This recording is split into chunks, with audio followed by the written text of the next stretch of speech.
4 बच्चियां हैं, शबनूर, रुखसार, साइमा, मिसबा। इनका मुकालिमा है और बहुत ही अहम मौजू है। माशाअल्लाह इनके उस्ताद मोहतरम ने बड़ी मेहनत की है कि मेरी प्यारी बेटी।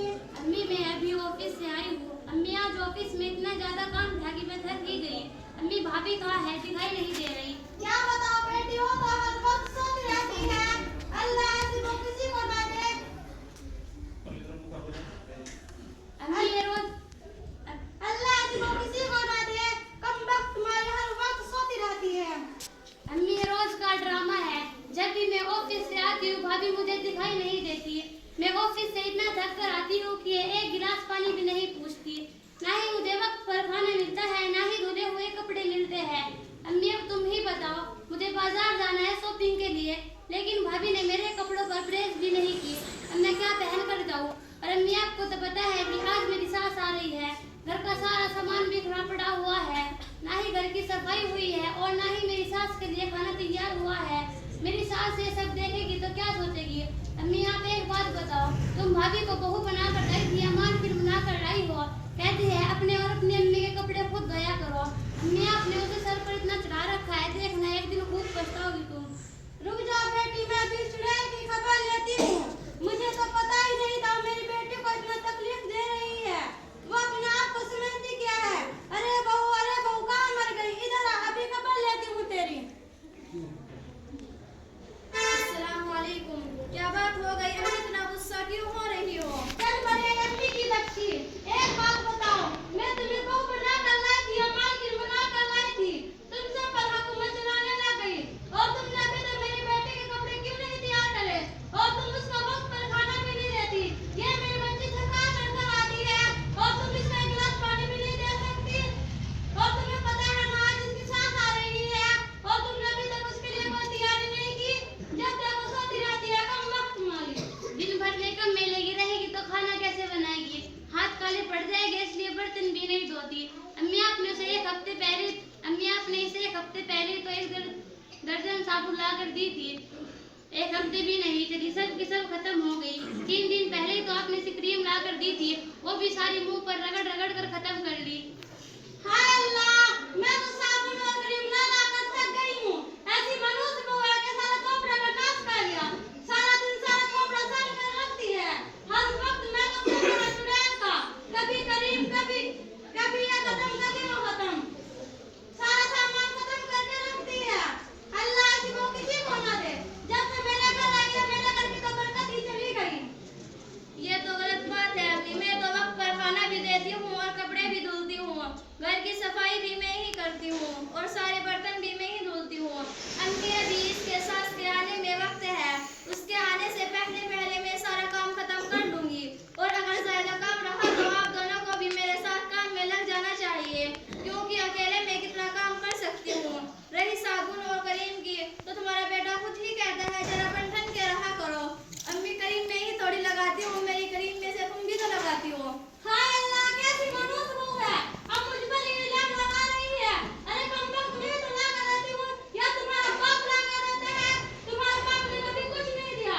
हमने सोचा था कि बेटे की शादी कर रहे हैं, अच्छी बहू आएगी, सारा सामान लाएगी, फ्रिज लाएगी, वॉशिंग मशीन लाएगी और सोना चांदी लाएगी और मेरे बेटे के लिए बड़ी गाड़ी लाएगी।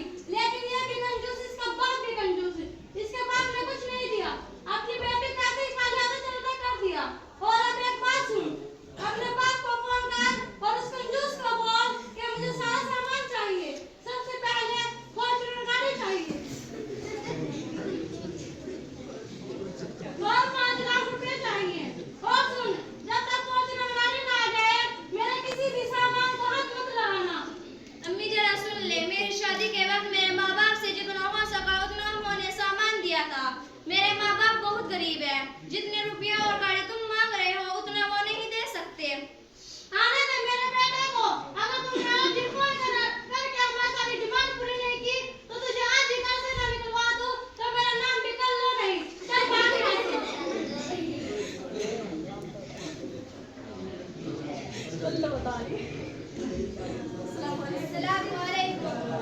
वालेकुम अस्सलाम। चांदनी बेटा तुम्हारी सास आ गई है, जरा चाय नाश्ता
तो आप क्या करेगी?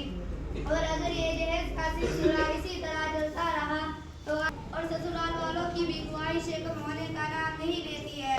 और सबसे पहले तो हमें ये सोचना चाहिए कि हमारी भी तो एक बेटी है, कल उसके ससुराल वाले भी इसी तरह हमसे दहेज का मुतालिबा करेंगे, कल वो उसको भी इसी तरह तकलीफ होगी, वो भी ताना सुनेगी। और हमें ये भी सोचना चाहिए कि हम जिसकी बेटी लाए हैं वो हमारी भी बेटी हो गई है। अगर हम अपनी बहू को अपनी बेटी समझेंगे तो कल को हमारी बेटी भी बेटी समझी जाएगी। एक बात और सुनो आबाद, जब हम किसी की बेटी को अपने घर में बहू बना के लाते हैं तो हम उसे नौकरानी समझ लेते हैं, हम उससे दुनिया भर के काम लेते हैं, ना हम उसके आराम का ध्यान रखते हैं, ना हम उसकी ज़रूरतों का ध्यान रखते हैं। और अगर उससे कोई छोटी मोटी गलती वगैरह हो जाए तो उसके खानदान वालों को तानातशी करते हैं। हदीस में